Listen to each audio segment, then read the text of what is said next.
नमस्कार, कार्यक्रम कल 24 मा स्वागत छ। म राजीव खत्री।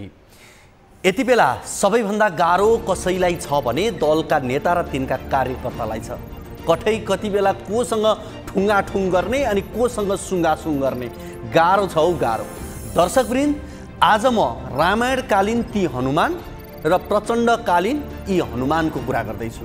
पार्टीका झोला बोक्नेहरूको बीचको युद्धले यति बेला सामाजिक सञ्जाल आफै लज्जित भएको छ। हतियारले लड्नुभन्दा बढी खतरनाक हुन्छ कुविचारले लड्नु। आफ्ना पार्टीले गरेका बेमानी बेविचार गलत प्रवृत्तिप्रति यिनीहरू जानकार छन्, तर पनि कार्यकर्ताले भन्नै पर्छ सोरै आना सही हो। यिनका मुखियाले गरेका निर्णय गीताका श्लोक हुन्, दत्तचित्त भएर पालना गर्नुपर्छ, नभए त पाप लाग्छ। यिनका पार्टीका नेताहरू कहिल्यै गलत हुँदैनन्, यिनले कहिल्यै गलत गर्दैनन्, खाली अरूको गल्ती मात्र यिनीहरू देख्छन्। अक्सर झोले कार्यकर्ताले त्यति मात्र सुन्छन् जति तिनका ठेकेदारले सुन्ने बनाएका छन्। यिनलाई आफ्ना ठेकेदारको गलत कामको पनि सही सुन्ने आदत बसिसकेको छ। गजब त के छ भने नि, पार्टीभित्र केवल कार्यकर्ता छन्, सदस्य छैनन्। सदस्य हुन्थे भने नेतृत्वको सामूहिक सांस्कृतिक पतनमाथि औँला उठाउँथे। पार्टीमा केवल झोले र एसम्यानहरू मात्र छन्। यिनीहरूको कामै पार्टीमा सतर्क, गोडाफाट, बायाँ घुम दायाँ घुम गर्ने मात्र हो। स्वविवेकी भनेको त यिनमा थाहै हुँदैन, प्रयोग नै गर्न पाएका हुँदैनन्। यिनले गर्न सक्ने भनेको आदेशको पालना हो। गला फाट्ने गरी चिच्याउँछन् र भन्छन् एस सर। आफ्ना नेता र पार्टीले गलत गरे भनेर त भन्नै मिल्दैन, पाप लाग्छ यिनलाई। अहिले पार्टीको विरोध गर्यो भने त बैकुण्ठै तरिँदैन झैँदा लाग्छ। यिनको श्वास पनि नेताको आज्ञा बिना चल्दैन। यिनले आफू सिवाय सबैलाई दलाल, बेमान, देशद्रोही देख्छन्। खुम्चिएको छाती 2 इन्च तन्काउँदै गर्वका साथ भन्छन् हाम्रो पार्टी गौरवशाली, देशभक्त।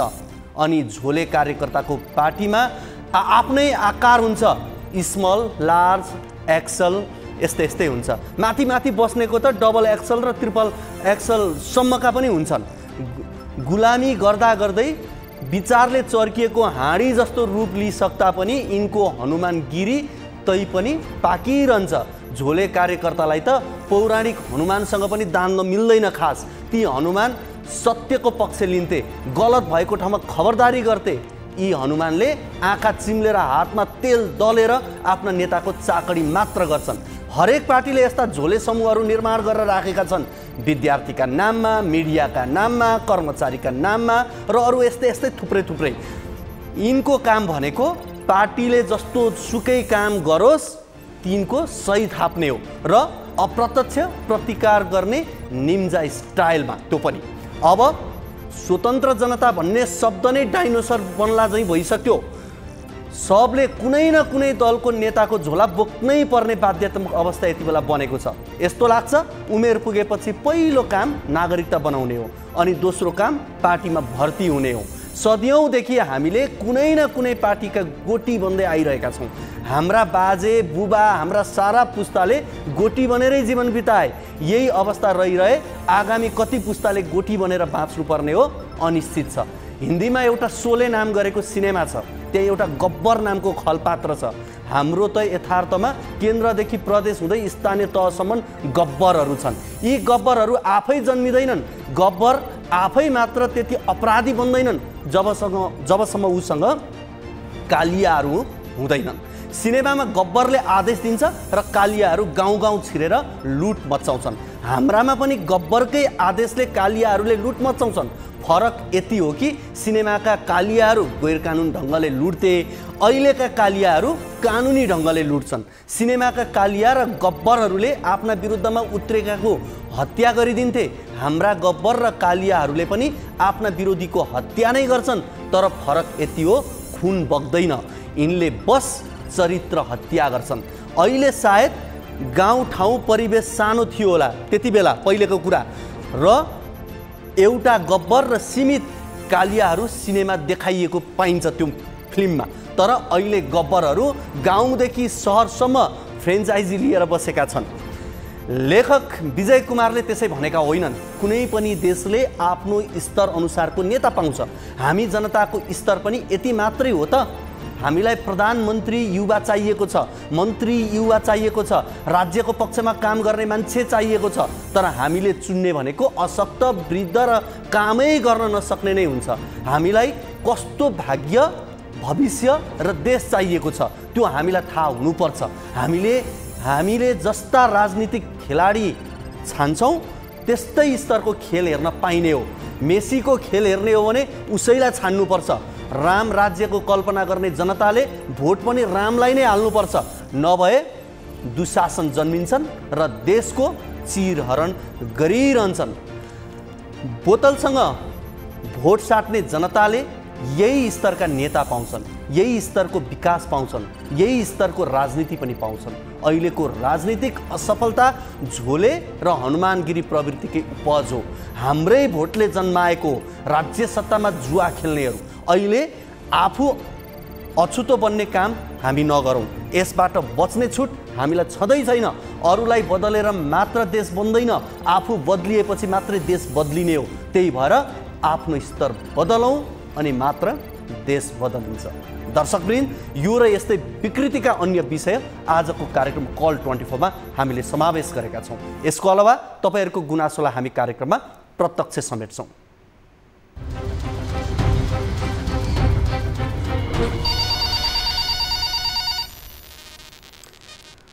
दर्शकवृन्द, तपाईँको पनि कुनै समस्या, जिज्ञासा, अभिव्यक्तिहरू छन् भने कार्यक्रममा फोन गर्न सक्नुहुनेछ। हामीलाई सम्पर्क गर्नका लागि हाम्रो टोल फ्री नम्बर 16 60 01 12 424, त्यसै गरी एनसेल नम्बर 98 015 72 424 र त्यसै गरी हाम्रो एनटिसी नम्बर रहेको छ 97 45 61 56 54। यसमा तपाईँले कल पनि गर्न सक्नुहुन्छ। साथै यही नम्बरमा तपाईँले भाइबर मार्फत आफ्नो गुनासाहरू पनि टिपाउन सक्नुहुनेछ। यति बेला हामीसँग कोही दर्शक हाम्रो फोन सम्पर्कमा हुनुहुन्छ, उहाँसँग कुराकानी गरौँ। हजुर नमस्ते। हेलो नमस्ते। कहाँबाट को बोल्दै हुनुहुन्छ? हजुर, म लोलाङबाट सुप्रिया घले। सुप्रिया घले। हजुर। सुप्रिया जी, यहाँको समस्या जिज्ञासा के होला?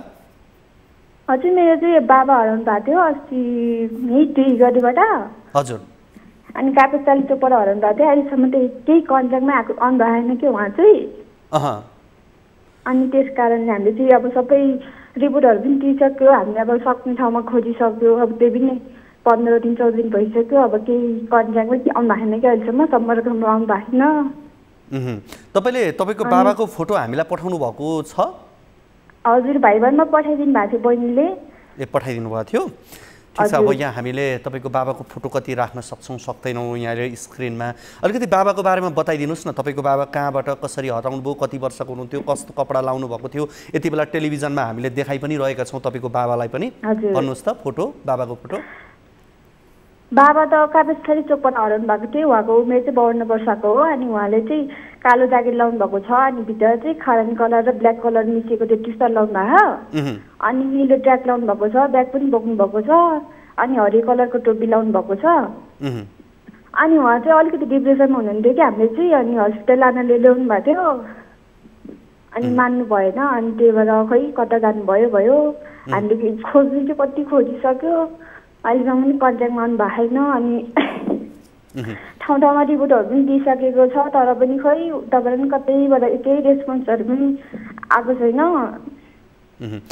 बाबाले कुन ठाउँबाट हराउनु भएको उहाँ? काभ्रेस्थली चोकबाट। हजुर, काभ्रेस्थली चोकबाट। काभ्रेस्थलीबाट हराउनु भएको। आज कति दिन भयो? आज 15 दिन भयो सर। आज 15 दिन भयो। तपाईँहरूको घर चाहिँ कहाँ हो? हाम्रो घर चाहिँ रसुवा हो। रसुवा हो। हुन्छ, हामीले यहाँ यति बेला स्क्रिनमा पनि देखाइरहेका छौँ। जसले उहाँलाई कहीँ देख्नु भएको छ भने नजिकको प्रहरी कार्यालयमा उहाँलाई सम्पर्क गराइदिनु होला, हामी यति भन्छौँ। र तपाईँको नम्बर पनि दिनुहोस् न, कोही दर्शकहरूले कहीँ देख्नुभयो भेट्नुभयो भने खबर गर्न सक्नुहुन्छ। मेरो नम्बर 9810234378। फेरि एकपटक भन्नुहोस्। 9810234378। 4378 भन्नुभयो? हजुर। ओके, फेरि एकपटक म भनिदिन्छु। 9810 23 43 78 होइन त? हजुर। हुन्छ, हस् यहाँलाई यो समस्या राख्नुभयो। यो समस्याको समाधान हामीले भन्दा पनि अब दर्शकहरूलाई हामीले देखाएको छौँ, उहाँहरूले काहीँ देख्नुभयो भने तपाईँलाई खबर गर्नु होला, नभए नजिकको प्रहरी चौकीमा खबर गरिदिनुहुन्छ है त। हुन्छ सुप्रियाजी, हामीसँग हुनुहुन्थ्यो सुप्रिया घले हुनुहुन्थ्यो। उहाँले आफ्नो बाबा हराएको जानकारी गराउनु भयो। तपाईँले पनि कहीँ कतै देख्नुभएको छ, देख्नुभयो भनेदेखि नजिकको प्रहरी या उहाँले दिनुभएको यो नम्बर 98 10 23 43 78 नम्बरमा सम्पर्क गरिदिनु होला। अब कार्यक्रम यति बेला लागौँ पहिलो रिपोर्टतर्फ। अहिले राजनीतिक समीकरणमा तुफानी फेरबदल भइरहँदा साना दलहरू अलमलमा देखिएका छन्। सरकारमा सामेल हुनेदेखि फिर्ता हुनेसम्म यी दलहरूका अपरझट निर्णयले राजनीतिक अपरिपक्वता प्रष्ट देखाउँछ। राजनीतिक चट्टानी अडान लिन नसक्दा ठुला दलहरूले स्वार्थको चपेटामा उनीहरू पर्ने गरेका छन्। टिभी जर्नलिस्ट सुजन चालिसेको यो रिपोर्ट हेरौँ।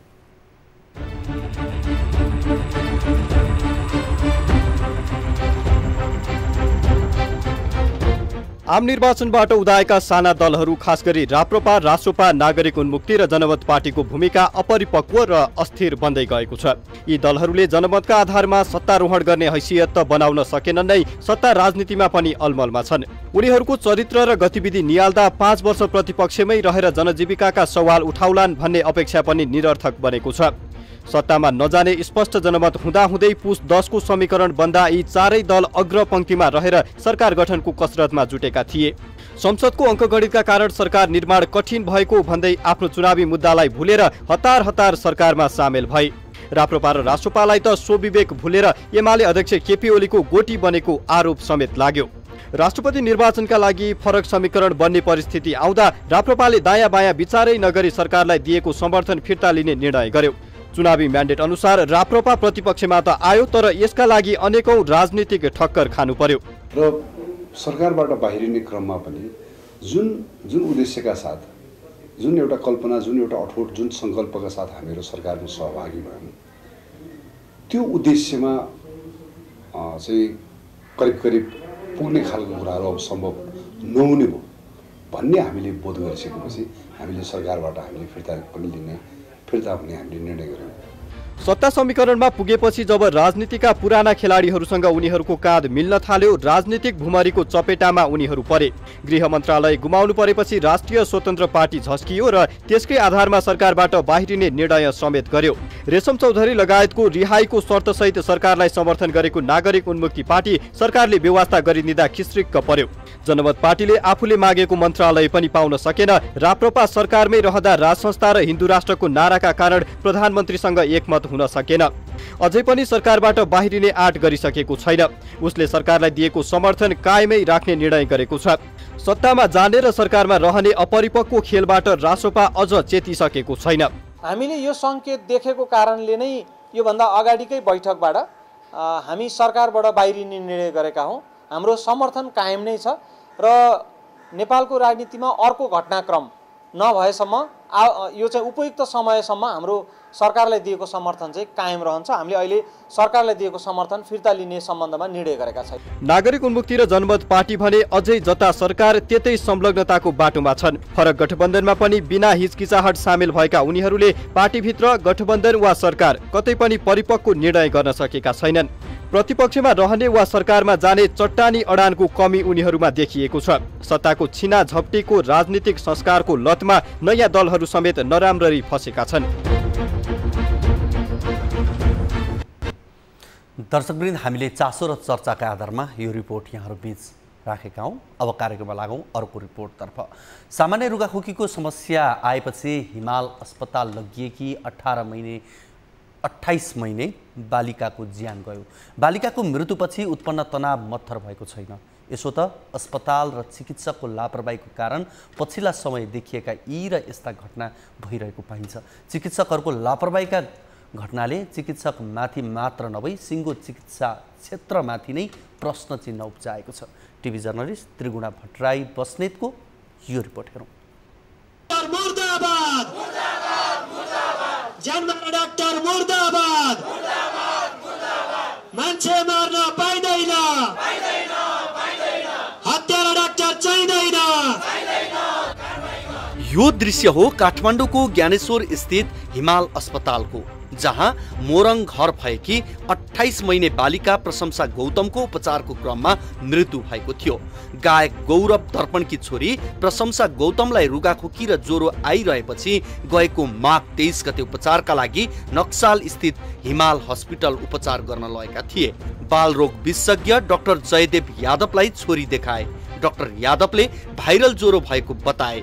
लेखिदिएको औषधि खुवाउन र 4 दिनपछि फेरि अस्पताल ल्याउन सुझाए। घर लगेर औषधि चलाए तर छोरी सन्चो भएनन्। छोरीमा सुधार नआएपछि गौरव फेरि उनी डाक्टर यादवलाई छोरी देखाउन गए, तर डाक्टरले सन्चो हुँदैछ भन्ने आश्वासन दिएपछि गौरवले पत्याए र डाक्टरले नै भने बमोजिम हेरविचार र औषधि चलाए, तर छोरीको अवस्था झनै बिग्रदै गयो। छोरीको अवस्थाले डराएपछि गौरवले अन्य जाँच गराउन अनुरोध गरे, तर डाक्टरले बाफ लगाएर सन्चो हुन्छ भन्दै टारिदिएको उनी बताउँछन्। हामीले मागेको कुरा भनेको एउटै हो, न्याय। र न्यायका लागि सबैभन्दा पहिला त यो घटना घटेको हैन, यो घटना भएको उपचारमा संलग्न डाक्टर र यो अस्पतालले यसको जिम्मेवारी लियोस् भन्ने नै हो हाम्रो माग। अर्को दोस्रो कुनै माग छैन। हामीले आर्थिक क्षतिपूर्तिको कुरा गरेका छैनौँ। हामी कसैसँग पैसा लिएर न्याय बेच्ने या किन्ने काम गर्दैनौँ। यो एउटा अपराध हो, अपराध भएको छ। अपराधको उनीहरूले जिम्मा लिनुपर्छ। जिम्मा लिनका लागि उनीहरू तयार छैन। बाहिरले आएर चाहिँ अस्पताल प्रशासनको कोही आएर चाहिँ हामीसँग कुरा गर्न मानेको छैन, कुरा गरेका छैन। जबसम्म कुरा गर्दैन हामी यतिकै गरिरहन्छौँ। साँझ बिहान बाफ लगाउँदै चेकअप गर्दै गरे पनि प्रशंसाको रोग कति पनि कम भएन। क्रमशः प्रशंसाको अनुहार सुनिने, पेट फुलिने, खाना नरुच्ने हुन थालेपछि गौरवले डाक्टरलाई एक्सरे गरेर हेर्न अनुरोध गरे, तर डाक्टरले सामान्य हो, औषधि चलिरहेको छ भनिदिए। डाक्टर भगवान हुन् भन्ने विश्वासलाई गौरवले पनि आत्मसात गर्दै डाक्टरकै रायलाई सिरोपर गरे, तर प्रशंसाको अवस्था झनै नाजुक हुँदै गयो। गौरव र उनकी जहान आशिका गौतम आत्तिए। अन्त अस्पताल लैजान डाक्टरसँग सल्लाह गर्न खोजे, तर डाक्टर यादवले निरन्तर सन्चो हुने आश्वासन दिएपछि नपत्याएर पनि त भएन उनले भने। तर गौरवको मनले मानेन र डाक्टरलाई अन्य चेकअप गर्न अनुरोध गरे। रिपोर्टमा प्रशंसाको दुवै फोक्सोमा पानी जमेको देखियो। त्यसपछि डाक्टरहरू आत्तिए। अचानक PICUमा राख्नुपर्ने अवस्थामा पुगेकी प्रशंसाको चिन्ता गौरव आशिकालाई त भयो नै, हिमाल हस्पिटल परिवार पनि आत्तियो सायद। तुरुन्तै हिमाल हस्पिटलले हेम्समा रिफर गरिदियो। दुर्भाग्य हेम्सले बिरामीको अवस्था हेरेर भर्ना लिन मानेन। फेरि कान्ति बाल अस्पताल रिफर गर्यो, तर कान्तिमा बेड खाली नभएको जानकारी आयो। अन्तिममा गौरवले मेट्रो हस्पिटलमा बेड खाली भएको थाहा पाएर छोरी प्रशंसालाई त्यता लगे, भर्ना गरे। छोरीमा सुधार आउने झिनो आशका साथ मेट्रो अस्पताल पुगेर भर्ना गरेको 1-8 घण्टापछि प्रशंसा नरहेको खबर पाइयो। गौरव आशिका छोरी गुमेदेखि नै निकै विक्षिप्त छन्। काखको छोरीको बिछोडमा दुखेको मन आँसुले भिजेको आँखा लिएर गौरव भन्छन्, डाक्टर त भगवान हुन्छ भन्थे, तर हत्यारा पनि हुँदा रहेछन्। हामी जस्ता अन्यायमा परेका मान्छेहरूलाई, अन्यायमा परेका पीडितहरूलाई अझै दबाउने, कुल्चिने, धुलो बनाउने त्यो संगठनका नायकहरू, त्यो संगठनमा संलग्न डाक्टरहरू, हामी डाक्टरलाई भगवान मान्छौँ, तर उहाँहरू कसरी हेर्नुहुन्छ हामीलाई किरा फट्याङ्ग्रा भनेर हेर्नु हुँदो रहेछ। एउटा मरेको शरीर सम्झिनुहुन्छ होला, प्राण नभएको, संवेदना नभएको। त्यस्तो होइन। नेपाल चिकित्सक संघले आज जारी गरेको विज्ञप्तिको पनि हामीलाई जवाब दिनुपर्छ। छोरीको अन्तिम काजक्रिया गरेर गौरव दर्पण र आशिका यतिखेर हिमाल अस्पतालको अगाडि छोरीको न्यायका लागि धरना र आन्दोलन गर्न विवश छन्। गौरव आफ्नो छोरीको न्यायका लागि एकपटक डाक्टर यादवसँग भेट्न चाहन्छन्। हिमाल हस्पिटलको प्रशासनको पक्षबाट उत्तर सुन्न चाहन्छन्, तर अस्पतालले गेट लगाएर प्रहरी तैनात गरिदिएको छ।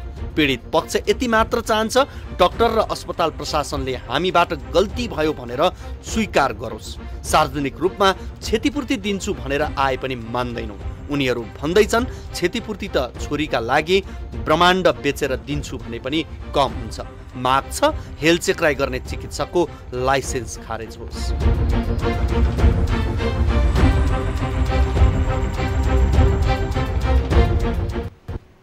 दर्शकवृन्द, यति बेला हामीसँग बालिकाका बाबु बुबा गौरव दर्पण यति बेला हाम्रो फोन सम्पर्कमा हुनुहुन्छ। उहाँसँग कुराकानी गर्छौँ। गौरवजी, हजुर नमस्कार। हजुर, अब यति बेला यो तपाईँहरू हिमाल अस्पतालमै हुनुहुन्छ, परिसरमै, त्यहाँ यति बेला यहाँहरूको यो प्रदर्शन जारी नै रहेको छ। अहिलेसम्म के भएको छ पछिल्लो अवस्था जानकारी गराइदिनुहोस् न। हामी निरन्तर धरनामै छौँ, आन्दोलनमै छौँ। अस्पतालको प्रशासन इमर्जेन्सी सेवा बाहेक अरू चाहिँ ओपिडी सेवाहरू सबै बन्द गरेर बसेका छौँ। उनीहरूको व्यापारलाई बन्द गरेर बसेका छौँ। अस्पताल प्रशासनले भित्रबाट अझै पनि यो घटनाको जिम्मेवारी लिने त्यस्तो आधिकारिक कुरा केही गरेका छैन। हामीसँग चाहिँ तपाईँहरूका शर्तहरू के हुन् भनेर सोधिएको थियो। सोधेका कुरामा हामीले चाहिँ सम्बन्धित डाक्टर र अस्पतालले यो घटनाको जिम्मेवारी लियोस् भन्ने हाम्रो माग थियो होइन, माग छ। अनि त्यो उसमा चाहिँ हामी अब छलफल गर्छौँ, आन्तरिक छलफल गर्छौँ र तपाईँहरूलाई वार्तामा बसाउँछौँ भन्ने अपुष्ट कुरा चाहिँ आएको छ, तर पहल गरेको देखिँदैन। उनीहरूले आफ्नो तर्फबाट त्यसरी पहल गरेका छैन। हाम्रा शर्त भनेको अरू केही नै छैनन्। हामी चाहिँ क्षतिपूर्ति दिएर कर्नर मिटिङ गरेर यो घटनालाई सामसुम पार्ने अवस्थामा छैनौँ, त्यो मान्ने कुरा आउँदैन। मात्रै न्यायमा मेडिकल यो चाहिँ मेडिकल क्षेत्रमा हुने नेग्लिजेन्सहरूले कोही मर्छ भने सम्बन्धित डाक्टर सम्बन्धित अस्पतालहरूले यस्तोको जिम्मा लिउन् र उनीहरूमाथि न्यायिक प्रणालीले जस्तो तोक्छ त्यस्तै किसिमको चाहिँ सजाय होस् भन्ने माग हो। तर सबैभन्दा पहिला दोषीले दोष आफूले गरेको गल्ती स्वीकार्नुपर्छ होइन। हामीले त्यही नै माग गरिरहेछौँ। उताबाट त्यस्तो आधिकारिक कुरा अस्पताल सञ्चालक या प्रशासनसँग तपाईँहरूको भेटवार्ता केही भएको छ कि छैन अहिलेसम्म? अस्पताल प्रशासनसँग त्यसरी आधिकारिक अस्पताल प्रशासन भनेर भेटभाट छैन। उहाँहरूले चाहिँ भित्रबाट खबर पठाउनुहुन्छ होइन, प्रहरीहरूले सहजीकरण गरिराख्नु भएको छ। हाम्रा प्रतिनिधिहरूसँग आन्दोलनका हाम्रा साथीभाइहरूसँग पनि कुरा गरिराख्नु भएको छ। तर लिखित रूपमा सम्झौता नगरुन्जेलसम्म यो सिद्धिँदैन। उहाँहरू मौखिक रूपमा उहाँहरूको ओपिनियन मात्रै पठाउनुहुन्छ, त्यसले यता यो पार लाग्ने देखिँदैन होइन। जबसम्म आधिकारिक रूपमा अस्पताल प्रशासन हामीसँग आएर हामी चाहिँ यो घटनाको जिम्मा लिन्छौँ, यो धरनालाई बन्द गरौँ, तपाईँहरूलाई न्यायिक लडाइँमा हामी सघाउँछौँ होइन। न्यायले भोलि कानुनले चाहिँ जे सजाय दण्ड सजाय तोक्छ त्यो हामी बिहोर्न भोग्न तयार छौँ भनेर उहाँहरू अगाडि नआउन्जेल चाहिँ यो सिद्धिँदैन सर, त्यस्तै भइरहेछ। अब ठ्याक्कै अहिले तपाईँले भनि पनि सक्नुभयो यो नहुनु घटना भइसकेको छ, अब यसमा कुनै क्षतिपूर्ति या भरपाई हुने सम्भावनै छैन। तर अब यस्ता घटना अरू नघटुन् भन्ने हो, त्यो यहाँले त्यो सदाशयता यहाँले त्यो देखिन्छ। जस्तै मैले भन्न खोजेको डाक्टरलाई अस्पताललाई अवार्ड होइन, अवार्डले पुरस्कृत गरिन्छ भनेदेखि उनीहरूले गरेका गल्ती कमजोरीमा होइन उनीहरूका कारणले कसैको ज्यान जान्छ भनेदेखि यो पेसामा उनीहरूलाई दण्ड सजाय पनि हुनपर्छ। हामीले मागेको कुरा त्यो हो। दण्ड सजाय हुनलाई उनीहरूले यो आफूले गरेको दोष र आफूले गरेको गल्ती त्रुटिहरूलाई स्वीकार्नुपर्छ। स्वीकारेर मात्रै उनीहरूले स्वीकारेर अहिले दण्ड सजाय भोग्न तयार भयो भने हाम्रो विश्वास अस्पताल डाक्टर भनेका भगवान हुन्, यहाँ गएर हामी ज्यान बचाउँछौँ भन्ने कुरामा हामीले विश्वस्त हुन्छौँ। नत्र भने त यो खेल त लामो समयसम्म यसरी नै चलिरहन्छ। यो कुरालाई हामीले बन्द गर्नुपर्छ भनेर नै हामी धरनामा जारी गरिरहेका छौँ। अब यो चिकित्सा काउन्सिलले पनि यो विषयमा विज्ञप्ति निकालेको थियो होइन, के भन्यो, के छ? काउन्सिलले निकालेका छैन, मेडिकल एसोसिएसनले गैर जिम्मेवारपूर्ण वक्तव्य राखेर चाहिँ एउटा विज्ञप्ति निकालेको रहेछ। त्यसमा चाहिँ हामीले चाहिँ पीडित पक्षले न्याय पाऊँ भनेर आवाज उठाइरहँदा चाहिँ अस्पतालको चाहिँ व्यवसायमा अस्पतालमा भएका बिरामीहरूलाई अस्पतालमा भएका चिकित्सकहरूलाई इरिटेट गऱ्यौँ, हल्ला गरेर चाहिँ उनीहरूलाई चाहिँ हामीले चाहिँ डिस्टर्ब गऱ्यौँ भन्ने किसिमको निकालेको छ। यो चिकित्सकहरूलाई कसैले यति धकाल दिँदा छोइदिँदाखेरि एउटा प्रहरीले निलम्बन हुनु पर्यो होइन। अनि उनीहरूले दिनभरि देशभरिका अस्पतालहरूमा पेन डाउन गरेर बसे, सेवा प्रभावित गरेर बसे, सडकमा आएर सडक बन्द गरेर हो हल्ला गरेर नारा जुलुस गरेर बसे। उनीहरूका अधिकार लागि उनीहरूले न्याय माग्दाखेरि सडकमा आएर हल्ला गर्दा चाहिँ हुने, सेवा प्रभावित पार्दा हुने, हामीले गर्दा चाहिँ त्यो चाहिँ गल्ती घोर आपत्ति व्यक्त गरेको छ मेडिकल एसोसिएसनले। हामी यो विषयमा पनि मेडिकल एसोसिएसनसँग जवाब माग्छौँ। उनीहरूको यो विज्ञप्ति प्रति नै हाम्रो घोर आपत्ति छ, निन्दनीय यो विज्ञप्ति हो भन्न चाहन्छु म चाहिँ। हस्, यो कुराकानीका लागि यहाँलाई धेरै धेरै धन्यवाद। तपाईँले भने जस्तै न्याय पाउनुहोस्, यहाँलाई कुराकानीका लागि धन्यवाद। हस् हजुर, धन्यवाद धन्यवाद। हामीसँग हुनुहुन्थ्यो गौरव दर्पण, जो मृतक बालिका छन्, उनको बाबु हुनुहुन्थ्यो। उहाँसँग हामीले कुराकानी गऱ्यौँ। कार्यक्रममा अब लागौँ अर्को रिपोर्टतर्फ। भाषा साहित्यको उन्नयनका लागि भनेर स्थापना गरिएको नेपाल प्रज्ञा प्रतिष्ठानमा के हुन्छ, के भइरहेको छ भन्ने भित्री कुरा थाहा पाउनेहरू जो कोही पनि आश्चर्यमा पर्ने गर्छन्। हुन त यो प्रतिष्ठान विद्वान विदुषीहरूले भरिएको हुन्छ, तर यहाँको व्यतिथिले ज्ञान विज्ञानको पनि शिर लज्जाले झुक्छ। यो प्रज्ञा प्रतिष्ठान खासमा राजनीतिक दलका झोला बोक्ने झोलेहरूले भरिएको छ भन्दा पनि हुन्छ। नेपाल प्रज्ञा प्रतिष्ठानलाई लिएर समय समयमा राम्रै बहस हुने गर्छ।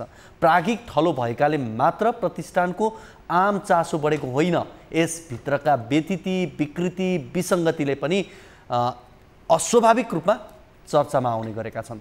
पछिल्लो समय प्रतिष्ठानको आजीवन सदस्यता विवाद चुलीमा थियो। विगतमा सरकारी जागिरमा पेन्सन भएका, उपदान लिएका, तलब सुविधा लिइरहेकाहरूले दोहोरो तलब भत्ता र सुविधा लिइरहेको विषय हामीले यसभन्दा अगाडिको कार्यक्रम कल 24 मा प्रसारण गरेका थियौँ। यसैबीच नेपाल प्रज्ञा प्रतिष्ठानले आजीवन सदस्यहरूलाई पारिश्रमिक सुविधा उपलब्ध नगराउने निर्णय गरेको छ। हेरौँ यो फलोअप रिपोर्ट।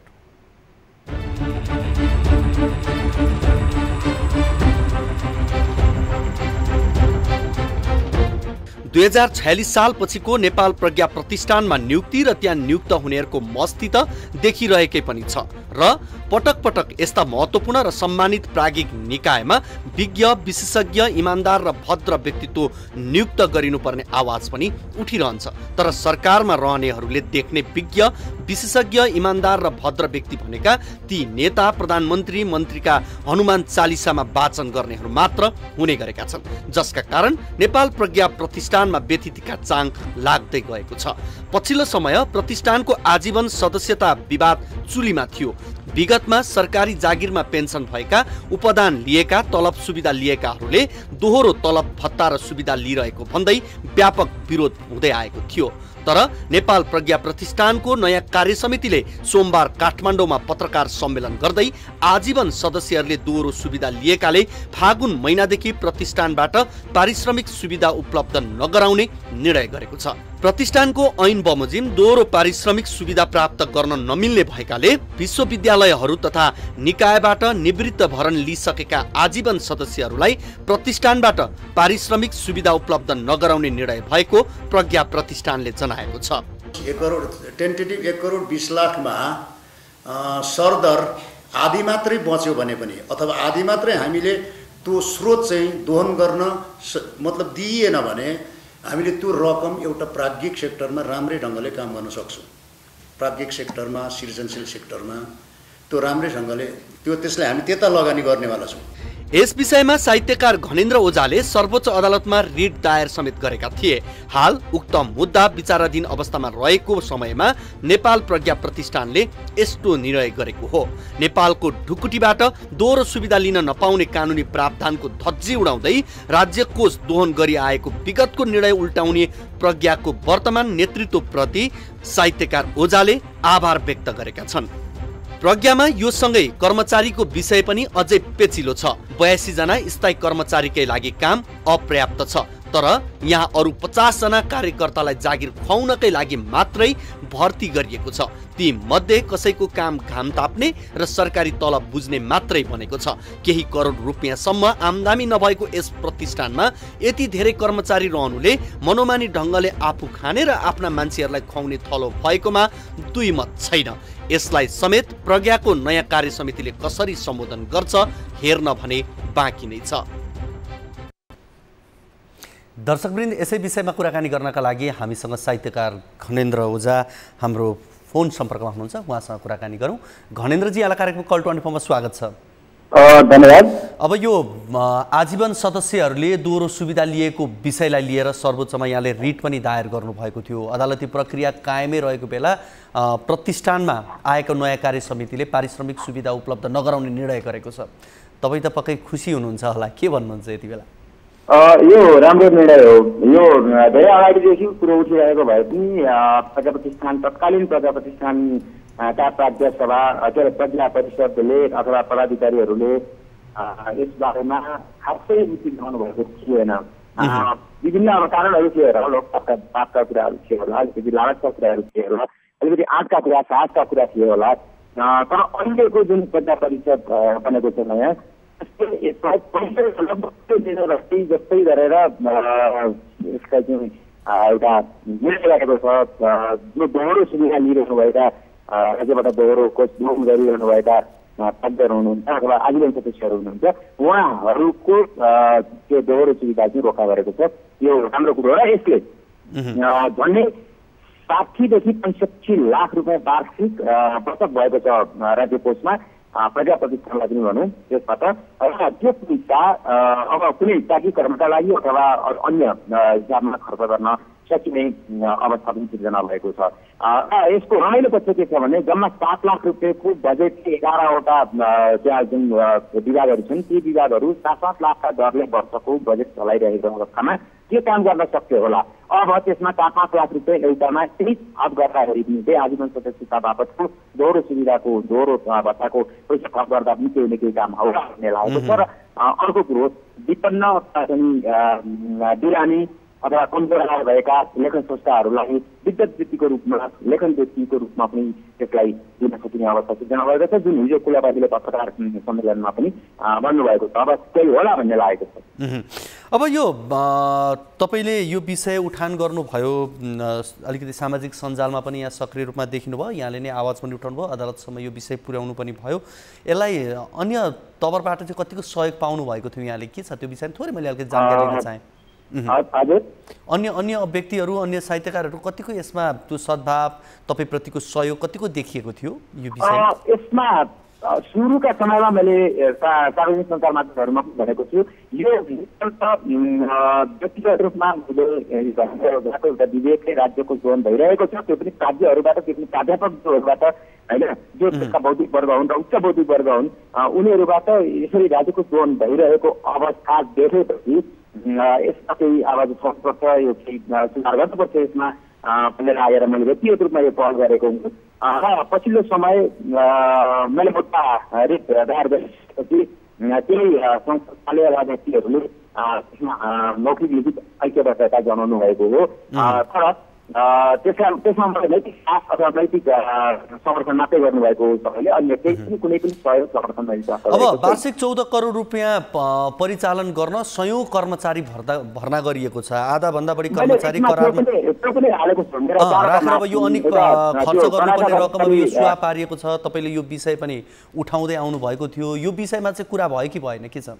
करारका कर्मचारीको विषयमा निर्णय गर्ला, किनभने त्यो अलिकति प्रक्रियागत हुन्छ, कानुनी रूपमा पनि त्यहाँको अवस्था पनि हेर्नुपर्छ। र त्यहाँ करारका कर्मचारी राख्ने भनेको चाहिँ त्यहाँ नभएका अथवा त्यहाँ भएका कर्मचारीबाट हुन नसक्ने काम हुन नसक्ने अवस्थामा विद्यालय अथवा विश्वविद्यालय अथवा कोही त्यस्ता व्यक्तिहरूलाई ल्याएर करारका कर्मचारी राख्ने हो। त्यो अवस्था भनेको सबै करारका कर्मचारी हटाउनुपर्छ भन्ने होइन, त्यो छानबिन गरेर निर्णय गर्छौँ भन्ने कुलपति सदस्यजीको कुरो छ अथवा प्रजा प्रतिष्ठानको कुरो त्यो छ, त्यसमा पनि हामी चाहिँ निर्णय गर्छौँ भन्नुभएको छ। अब कुलपति लगायत अन्य पदाधिकारीहरू नै राजनीतिक नियुक्ति हुने गरेको देखिन्छ, त्यो आफैमा पनि विवादै छ।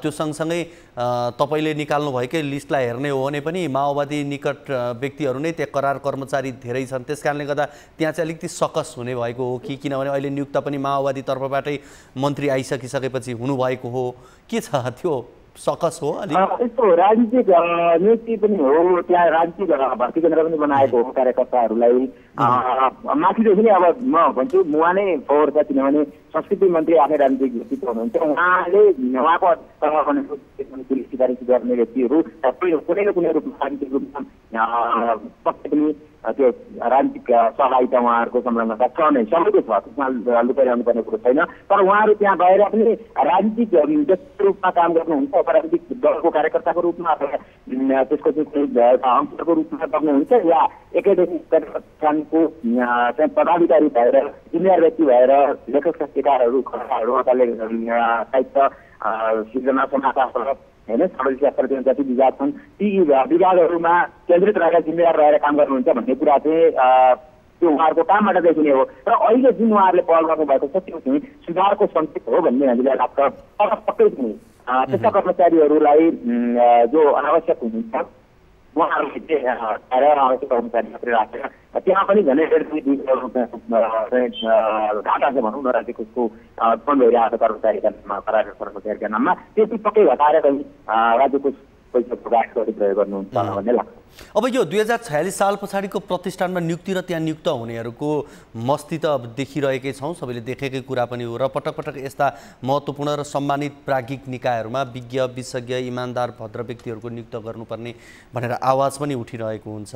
के भन्नुहुन्छ तपाईँ, त्यो यसलाई कसरी चाहिँ शुद्धिकरण गर्न सकिन्थ्यो होला, सकिन्छ होला? तपाईसँग त्यस्तो कुनै छ, तपाईँहरूले राख्नुभएको कुराहरू त्यस्तो हुनसक्छ? प्रज्ञा प्रतिष्ठानलाई शुद्धिकरण गर्न सकिन्छ। शुद्धिकरण गर्ने प्रशस्त ठाउँहरू छन्। त्यसका लागि प्रज्ञा प्रतिष्ठानका प्रज्ञा परिषद अथवा प्रज्ञा सभाका सदस्यहरू तयार हुनुपर्छ। कतिपय नियम विनियमहरू परिवर्तन गर्नुपर्ने हुन्छ, कतिपय ऐनमै संशोधन गर्नुपर्ने हुन्छ, ऐनलाई पनि संशोधन गर्नुपर्ने अवस्था छ। त्यसका लागि मन्त्री र सांसदहरू तयार हुनुपर्छ। संसदले गर्ने हो के अरे ऐन परिवर्तन भनेको, ऐन सुधार भनेको होइन, ऐनमा संशोधन भनेको। त्यो विषयमा पनि मैले मुद्दा हालेको छु, रिट हालेको छु होइन। यी अहिले उठिरहेका विषयहरू सबैमा मैले रिट हालेको छु। त्यसको अदालतको फैसला पनि आउला। त्यो आउनु अगाडि एउटा महत्त्वपूर्ण निर्णय चाहिँ सुधार गरेको छ, आफ्नो गल्तीलाई सुधार गरेको छ प्रज्ञा प्रतिष्ठानले। र कुरो के छ भने प्रज्ञा प्रतिष्ठान 64 साल पछाडि अथवा दोस्रो लोकतान्त्रिक जनआन्दोलन पछाडि 3टा प्रतिष्ठानमा विभाजन भएको छ। ललित कला, सङ्गीत नाट्य र यो सङ्गीत नाट्य र ललित कलाको यस्तो हद तक छ कि भौतिक पूर्वाधार, न्यूनतम भौतिक पूर्वाधार समेत त्यहाँ छैन। र त्यस्तो अवस्थामा ती संस्थाहरूले ती निकायले के काम गर्छन्? खालि कर्मचारीलाई जाहेर खुवाउने र ती राज्यहरूलाई जाहेर खुवाउने निकायका रूपमा मात्रै दिइरहेका छन्। यसर्थ त्यस्तै प्रज्ञा प्रतिष्ठानलाई पुनः एकीकरण गरेर यो नेपाल प्रज्ञा प्रतिष्ठानभित्रै पहिलो सदस्य रिले राखेर बरु तिनवटै विभागमा उच्च कुलपति 3जना र सदस्य सचिव 3जना राखेर त्यो हेर्ने केही 15-21 जना अथवा सङ्ख्यामा सदस्यहरू नियुक्त गरेर काम गरे राम्रो हुन्छ होला। त्यस बेला चाहिँ कुछ पनि कम खर्च हुने, काम पनि धेरै हुनुहुन्छ। हुन्छ घनेन्द्रजी, यो कुराकानीका लागि यहाँलाई धेरै धेरै धन्यवाद। हार्दिक आभार, हार्दिक धन्यवाद यति कुरा राख्न दिनुभयो न्युज 24 र तपाईँलाई। हामीसँग हुनुहुन्थ्यो साहित्यकार घनेन्द्र ओझा, उहाँसँग कुराकानी गऱ्यौँ। कार्यक्रममा यति बेला लागौँ अर्को रिपोर्टतर्फ। सडक अलपत्र भएर नागरिकले निर्बाध हिँडुल गर्न नपाउनु सरकार र सरोकारवाला निकायका लागि सामान्य विषय जस्तै बन्ने गरेको छ। उनीहरूले सडकको दुरावस्थालाई सामान्य रूपमा लिइदिँदा नागरिकले ज्यानै जोखिममा राखेर यात्रा गर्नुपर्ने अवस्था छ। सडकको बिग्रेको अवस्था र सवारी दुर्घटनाको जोखिमको एउटा बलियो उदाहरण हो बाजुराको सेरा आटिचौर थामलेक सडक। सम्झौता गरेको 3 वर्ष बित्न लाग्दा समेत यो सडक कालोपत्रे पुरा हुन सकेको छैन। ठेकेदारले सम्झौता अनुसार काम नगर्दा यो सडक अलपत्र अवस्थामा रहेको छ। बाजुराबाट टिभी जर्नलिस्ट गगन ऐडीको यो रिपोर्ट हेरौँ।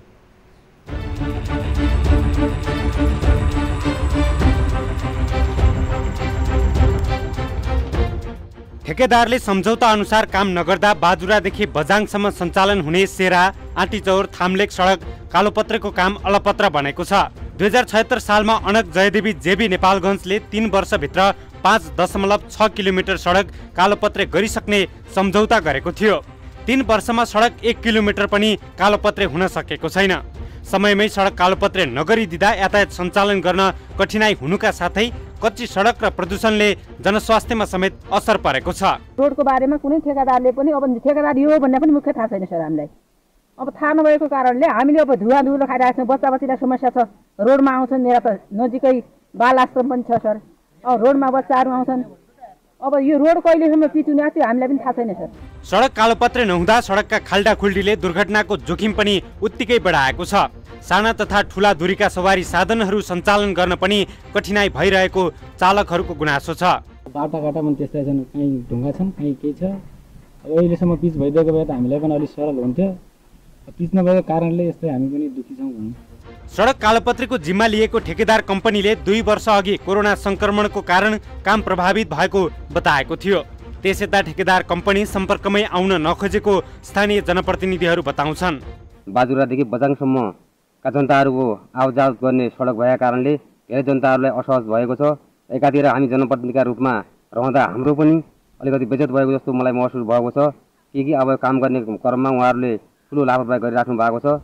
11,79,48,026 रुपैयाँ 18 पैसाको लागतमा 3 वर्षभित्र काम सक्ने गरी कम्पनीले सम्झौता गरेको थियो। कोरोना महामारी लगायतका कारणले तोकिएको समयमा काम सम्पन्न हुन नसकेको ठेकेदार कम्पनीको भनाइ छ। सम्झौताको 60% काम सम्पन्न भइसकेको र बाँकी काम यसै वर्षभित्र सम्पन्न गर्ने उसको दाबी छ। पूर्वाधार विकास कार्यालय अछामले पनि ठेकेदार कम्पनीको लापरवाहीले गर्दा समयमै काम सम्पन्न नभएको जनाएको छ। दर्शकवृन्द, नेपालमा कुनै पनि विकास आयोजनाको काम समयमा सम्पन्न भयो भने यो त अचम्मै मान्नुपर्ने अवस्था हुन्छ। यो हामीले बाजुराको प्रसङ्ग यहाँहरू बीच राख्यौँ। विशेष गरी यो बाजुरादेखि बजाङसम्म सञ्चालन हुने गरी सेरा आँटीचौर थामलेक सडक कालोपत्रे काम अलपत्र परेको छ। यो 2076 सालमा अनक जयदेवी जेबी नेपालगञ्जले 3 वर्षभित्रमा 5.6 किलोमिटर सडक कालोपत्रे गरिसक्ने गरी सम्झौता गरेको थियो, तर काम हुन सकेन। यसै विषयमा कुराकानी गर्नका लागि यति बेला हामीसँग बाजुराका प्रमुख जिल्ला अधिकारी पुष्कर खड्का हाम्रो फोन सम्पर्कमा हुनुहुन्छ। उहाँसँग कुराकानी गर्छौँ। प्रमुख जिल्ला अधिकारीज्यू, यहाँलाई कार्यक्रम कल 24 मा स्वागत छ। धन्यवाद। यो हामीले बाजुरादेखि बजाङसम्म सञ्चालन हुने भनेर यो सेरा आँटीचौर थामलेक सडक कालोपत्रे काम यो अलपत्र परेको प्रसङ्गको रिपोर्ट प्रसारण गऱ्यौँ। अब स्थानीयहरूले पनि पटक पटक सम्पर्क गर्दाखेरि सम्पर्कमा नआउने, काम पनि नहुने, यसलाई समाधान गर्नका लागि तपाईँहरूको तर्फबाट के कस्तो प्रयास भएको छ? कतिको जानकार हुनुहुन्छ? के छ यो विषयमा? अब यसलाई समयमै सम्पन्न गर्नका लागि मैले आयोजना प्रमुखज्यूलाई भनेको छु। यो आँटीचौरदेखि त्यो बझाङ जाने बाटोसम्मको स्तरोन्नतिको कार्य सुचारू भएको छ भनेर गाविसका अध्यक्षज्यूले अस्ति मलाई भन्नुभएको थियो। हामी छिटोभन्दा छिटो सक्छौँ सर भनेर भन्नुभएको थियो। म पुगेर पनि आयो। हामी त्यो खप्तड छेडे तहको गाउँपालिकाको भवनसम्मै पुगेर आयो म। अब सडकको विषयमा के भनेपछि यो सडकलाई कहिले के अरे स्तरोन्नति गरेर सम्पन्न गर्नुहुन्छ भनेर भन्दाखेरि यतापट्टि निस्किने के अरे उमा सडक चाहिँ हामी तुरुन्तै स्तरोन्नतिको काम सुरुवात भएको छ भनेर अध्यक्षज्यूले भन्नुभएको थियो मलाई। अनि सोही अनुरूप चाहिँ के अरे कामको प्रगति के छ भनेर मैले डिसाबसँग कुरा गरेको छु। डिसाबले म अलिकति समय मिल्नासाथमा आएर सरलाई सो विषयमा जानकारी गराउँछु भनेर भन्नुभएको छ। अब यसलाई ठेकेदार कम्पनीकै मान्छेलाई चाहिँ बोलाएर यो किन काम हुन सकेन भनेर यहाँले भन्न सक्ने अवस्था रहन्छ कि रहँदैन, हुन्छ कि हुँदैन? यस्तो छ, ठेकेदार कम्पनीको मान्छेलाई बोलाएर नगर्ने होइन, गर्न सकिन्छ। समस्या के हो भनेपछि उहाँहरूले काम गर्दाखेरि उहाँहरूको कतिसम्म समय अवधि छ त भन्ने, काम सम्पन्न गर्ने समय आदि कतिसम्म छ भन्ने विषयमा मैले डिसाबलाई सोधेको थिएँ। उहाँहरूले के भन्नुभएको छ भनेपछि त्यो समयावधि छ भन्ने कुराहरू गर्नुभएको छ। मैले एकचोटि फाइल नै पठाइदिनु भनेर के अरे आयोजना प्रमुखलाई अनुरोध गरेको छु। अब उसले 3 वर्षमा सकिसक्नुपर्ने भनेर लिएको 2076 सालमा अब करिब करिब सकिन लाग्यो होला, केही समय मात्रै बाँकी होला। यो समयसम्म काम सम्पन्न होला? अब काम चाहिँ सुचारू छ भनेर पालिकाको अध्यक्षज्यूले भन्नुभएको छ। हजुर, त्यो बाटो भयो भनेपछि अब के अरे धेरै सहजीकरण हुन्छ र बाटो अहिले पालिका मध्येकोमा सबैभन्दा के अरे बाटोको स्तरोन्नति भनेको छेडे तहकै अवस्थाहरू देखिरहेछ।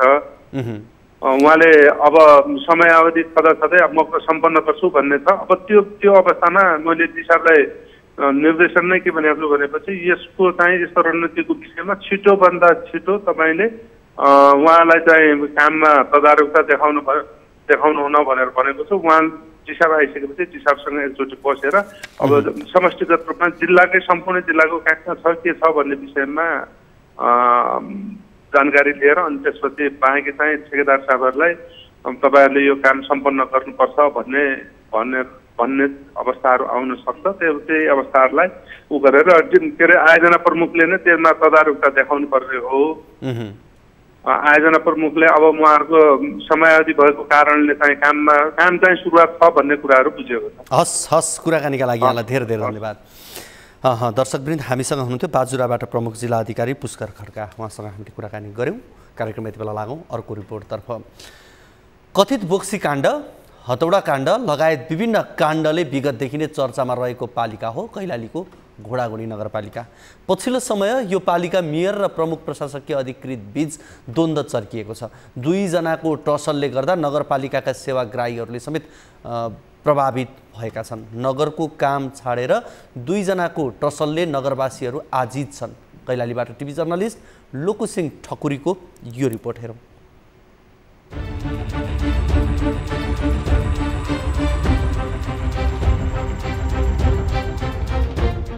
कैलालीको घोडागोडी नगरपालिकाका मेयर खड्ग बहादुर राउत र प्रमुख प्रशासकीय अधिकृत दीपक कुमार आचार्य बीच द्वन्द्व चर्किँदै गएको छ। यसअघि मुख्यमन्त्री तथा मन्त्री परिषदको कार्यालय धनगढी सरुवा भएका आचार्य पुनः घोडागोडी नगरपालिका फर्किएपछि मेयर चिडिएका हुन्। आचार्य पुनः आफ्नो नगरपालिका फर्किएपछि नेकपा एकीकृत समाजवादीबाट निर्वाचित मेयर राउत उनलाई रोक्न काठमाडौँ पुगेका छन्। जनताको सेवा गर्न भन्दै निर्वाचित जनप्रतिनिधि र नेपाल सरकारको कर्मचारीको लडाईँबाट नगरवासीहरू आजित छन्। उहाँहरूले गर्दा नगरपालिका होइन 10 वर्ष पछाडि अझै धकेल्ने अवस्था छ। अब त हामी अहिले यिनीहरू प्रशासकीय मेयर साहबको विषयको यो द्वन्द्व जुन भइरहेछ यसले गर्दा अलिकति हामीलाई पनि थोरै लज्जित महसुस भएको छ। कर्मचारी सरुवा हुनु बढुवा हुनु ठुलो कुरा होइन, यो हुने नियमित प्रक्रिया हो। तापनि नरेन्द्रदेखिको बस लगाएर म यहीँ रोकिन्छु भन्नु मलाई कता कता हाँसो लाग्छ। यसअघि आचार्य घोडागोडी नगरपालिकाबाट मुख्यमन्त्री तथा मन्त्री परिषदको कार्यालय धनगढी सरुवा भएका थिए, तर सरुवा भएर पनि उनी मुख्यमन्त्री कार्यालयमा हाजिर भएका थिएनन्। प्रशासकीय अधिकृत आचार्य भने यो नगरपालिकामा आउने आफ्नो चाहना नभएको बताउँछन्। सरकारले नै मलाई पुनः घोडागोडीमा सर्वे गर्यो र त्यही सर्वेको आधारमा बसे। म कसैको बलबुता भन्ने कुरै भएन। तपाईँले गर्न लगाउनु भयो? गर्न लगाइन मैले। तपाईँ गएर मन्त्रालयमा मेरो निवेदन हेर्न सक्नुहुन्छ। मैले सुर्खेत सर्वे मागेको छु, कारण सर्वे मागेको छु। कैलालीका 13 मध्ये घोडागोडी नगरपालिका बाहेक अधिकांश पालिकाहरूले हिउँदे अधिवेशन सम्पन्न गरिसकेका छन्, तर यो नगरपालिकामा अधिवेशन हुन सकिरहेको छैन। प्रशासकीय अधिकृत र मेयर बीचको प्रतिशोधको लडाईँले जनताको काम कारबाही हुन सकेको छैन। यही कारण जनप्रतिनिधिहरू बीच पनि फाटो आउने देखिएको छ। केही निर्वाचित जनप्रतिनिधिहरू आचार्यलाई रोक्न भन्दै लिखित रूपमै दबाब दिइरहेका छन् भने केही सरुवा गराउन भूमिका खेलिरहेका छन्। अब सोचे जस्तो काम हुन सकिरहेको छैन सर, त्यसमा हामी स्वयं शर्मिन्दा छौँ सर। आफू अनुकूलको प्रशासकीय अधिकृत मिलाउने मेसोमा लागेका जनप्रतिनिधिहरू भने यसबारे प्रतिक्रिया दिन चाहँदैनन्। कर्मचारीहरूमाथि जनप्रतिनिधिको दबाव तथा कर्मचारीको राजनैतिक प्रभावबाट हुने खिचातानीले आम सर्वसाधारणहरू मर्कामा परेका छन्।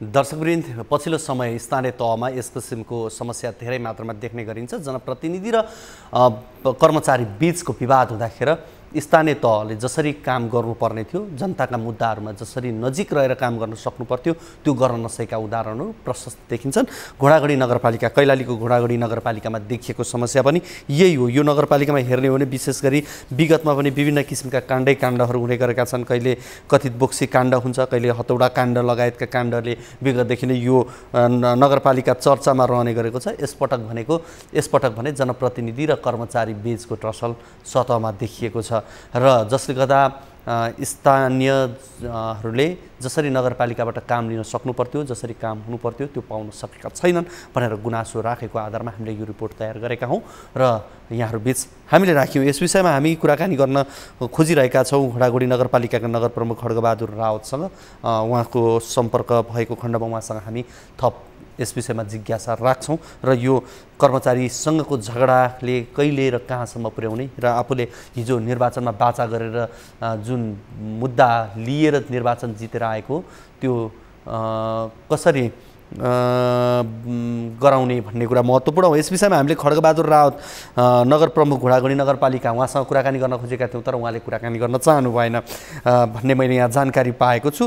जनप्रतिनिधिहरू उहाँ मात्रै होइन, यो मेसोलाई मिलाउन लागेका जनप्रतिनिधिहरू पनि प्रतिक्रिया दिन मानेका थिएनन्। हामीले यस विषयमा हाम्रो टिभी जर्नलिस्टले कुराकानी गर्न खोज्नुभएको थियो लुकुसिंह ठकुरीले, तर उहाँले कुराकानी गर्न नखोजेको भन्ने हामीले जानकारी पाएका थियौँ। हुँदा अहिले मेयर नगर प्रमुखसँग पनि हामीले फोनबाट उहाँसँग बुझ्ने प्रयास गरेका थियौँ, तर उहाँले कुराकानी गर्न चाहनु भएन। दैलाको सरकार, दैला नजिकको सरकार, आम नागरिकको दैनिकीसँग जोडिएका जनप्रतिनिधिहरू यसरी टाढिनु या कुनै विवाद सिर्जना खडा गरेर काम नगर्नु या जवाफदेही नबन्नु भनेको यो एउटा राम्रो पक्ष भने पक्कै होइन। यति बेला हामीसँग कोही दर्शक हुनुहुन्छ, उहाँसँग हामी कुराकानी गर्छौँ। हजुर नमस्ते। हजुर नमस्ते। नमस्ते सर। हजुर कहाँबाट को बोल्दै हुनुहुन्छ? म चाहिँ अहिले हालै काठमाडौँ कपन छु सर। मेरो घर चाहिँ काभ्रेपलाञ्चोक जिल्ला भोम्लु गाउँपालिका सुनथली वडा नम्बर 2 हो।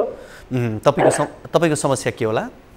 मेरो समस्या चाहिँ सर, म चाहिँ यो बाहिर युके सिजनल भिसाको लागि जानको लागि भनेर मैले चाहिँ एकजना सरले चाहिँ भन्नुभयो, मेरो मामा हुनुहुन्छ, मामाले चाहिँ मलाई भिसा पठाउनु हुन्छ, मसँग भिसा छ, भन्नुभयो। अनि उहाँसँग चाहिँ मैले ल हुन्छ नि त भनेर अनि त्यो एप्लाई गर्नको लागि 2,75,000 लाग्छ भन्नुभयो। अनि त्यसपछि मैले हुन्छ नि त भने त्यसपछि उहाँले भन्नुभयो 30% चाहिँ पहिले पे गर्नुपर्छ भन्नुभयो। अनि 30% चाहिँ 75,000 हुँदो रहेछ। अनि 75,000 चाहिँ हामी 6 जना छौँ। 6 जनाले चाहिँ मैले 2-3 जनाले चाहिँ 75,000 है, 2 जनाले 25,000, 1 जनाले 50,000 गरेर 6 जनाले 3,20,30,000 त्यस्तै लगभग त्यतिको हाराहारीमा पैसा बुझायो। अनि त्यति गर्दै गएपछि पछि अनि भिसाहरू आएन। अनि अहिले त क्यान्सलै भयो भिसाहरू। ठिक छ, तपाईँको नाम के भन्नुभयो? मेरो मुकुन्द भण्डारी। मुकुन्द भण्डारी, हजुर। मुकुन्दजी, अनि तपाईँले दिनुभएको पैसा चाहिँ कसलाई भन्नुभयो यहाँले? अनेक जङ थापा। अमेश जङ? अनेक जङ थापा। अनेश जङ थापा, हजुर। अनि अहिले चाहिँ उहाँले के भन्नुहुन्छ? अब भिजा पनि आएन, पैसा फिर्ता दिने कुरा चाहिँ के भन्नुहुन्छ? अनि उहाँले पैसा फिर्ता दिने कुरामा मैले पटक उहाँले बोलाउनु पनि भयो। 3 चोटि त उहाँको घर छेउमा बटार भन्ने ठाउँ, उहाँको घर चाहिँ नगरकोट जिल्ला विद्युत नगरपालिका बटार 4 पर्दो रहेछ। अनि उहाँले पटक हामीलाई उहाँ बोलाउनु पनि भयो। अनि हामी पनि गयौँ, 3 चोटि गयौँ। गइसकेपछि अनि पैसा दिनु भएन। अनि भन्नुहुन्छ फोनमा भन्नुहुन्छ अब म आज बैङ्कमा लाइनमा छु, म हाल्दैछु भन्नुहुन्छ, घरि यहाँ आइज भन्नुहुन्छ, घरि उहाँ आइज भन्नुहुन्छ, जाँदाखेरि पैसाहरू दिनुहुन्न। त्यसै गरेर लगभग 7 महिना भयो होला सर। अनि यसै भनेर झुलाइराख्नु भएको छ। अनि धेरैचोटि भन्नु उहाँको घरमा पनि गयो, घरमा जाँदाखेरि पनि अनि किन आएको, मेरो घरमा किन आएको, मेरो बेइज्जत गर्नलाई म पैसा दिन तिमीहरू कसैको यसो अस्ति जाँदाखेरि पनि यसो भन्नुभएछ। साथीहरू जानु भएको थियो, उहाँहरूलाई यसो भन्नुभएछ। मुकुन्दजी, हामीले अनेश थापालाई उहाँलाई सम्पर्क गरेका थियौँ, उहाँको फोन उठेन भन्ने मैले यहाँ जानकारी पाएको छु है। अब तपाईँले फोनै उठाउनुहुन्न, यस्तै उहाँले फोन उठाउनुहुन्न। मैले पनि अस्ति शुक्रबार बिहिबारदेखि अहिले आजसम्म मैले पनि फोन हान्दैछु, या मेसेजहरू धेरै गरेको छु, फोनहरू धेरै हानेको छु, फोन रिसिभ नै गर्नुहुन्न उहाँले। ठिक छ, अब यति तपाईँले यहाँ टेलिभिजनमा नि कुराकानी गरिसक्नु भएको छ, तपाईँले उहाँको पुरा ठेगाना नै भनिदिनु भएको छ, कसैले उहाँलाई बताइ पनि दिनुहुन्छ होला, सुनाइदिनुहुन्छ होला यो कुराकानी यसरी टेलिभिजनमा भएको थियो भनेर। अब उहाँले तपाईँसँग सम्पर्कमा आएर पैसा दिनुभयो भने ठिकै छ, नभए फेरि हामी आगामी कार्यक्रममा यस विषयमा थप फलोअप गरौँला है त। हुन्छ मुकुन्दजी, हामीसँग मुकुन्द भण्डारी हुनुहुन्थ्यो। उहाँले विशेष गरी यो विदेश जानका लागि पैसा बुझाएको र त्यो पैसा फसेको अनेश थापा भनेर उहाँले भन्नुभएको छ। उहाँलाई पैसा दिएको र त्यो पैसा फिर्ता पनि आएन, भिजा पनि आएन भन्ने उहाँको गुनासो थियो। दर्शकवृन्द, तपाईँको पनि कुनै समस्या जिज्ञासा अभिव्यक्तिहरू छन् भने कार्यक्रममा फोन गर्न सक्नुहुनेछ। कार्यक्रममा फोन लागेन यति बेला भने पनि केही छैन, तपाईँले कार्यक्रम सकिएपछि पनि हामीलाई फोन गर्न सक्नुहुनेछ, तर आफ्नो समस्याहरू भने टिपाउनु होला। तपाईँले राख्नुभएको समस्या जिज्ञासामाथि केन्द्रित रहेर हामी पछिल्ला कार्यक्रमहरूमा पनि यहाँसँग जोडिनेछौँ र यहाँ हामी आफै पनि स्टुडियोबाट यहाँलाई फोन गर्छौँ र तपाईँको समस्याको समाधान, जिज्ञासाको जवाब खोज्ने प्रयास गर्छौँ। आजको कार्यक्रमको निर्धारित समय सकिसकेको भन्ने मैले यहाँ जानकारी पाएको छु। आज हामी अब थप दर्शकहरूसँग कुराकानी गर्न सक्दैनौँ। आगामी कार्यक्रममा अन्य विषयहरू सहित उपस्थित हुने नै छौँ। तबसम्मको लागि बिदा दिनुहोस्। हवस् त, नमस्ते।